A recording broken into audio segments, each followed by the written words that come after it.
మన గౌరవ హైదరాబాద్ జిల్లా టిఆర్ఓ గారు వెంకటాచార్య సార్ గారికి స్వాగతం పలుకుతూ గౌరవంగా పిలుపుకి ఆహ్వానిస్తున్నాం.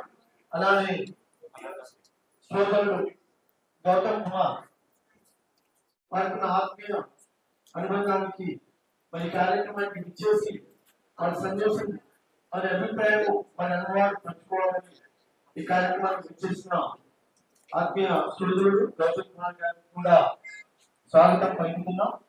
మరి ఈ కార్యక్రమాన్ని మరి అహల్య మేడం గారి రిటైర్మెంట్ ఫంక్షన్ ఉద్దేశించి సందేశాన్ని ఇవ్వాల్సిందిగా తమ్ముడు పిచ్చం రాష్ట్ర మరి సందేశం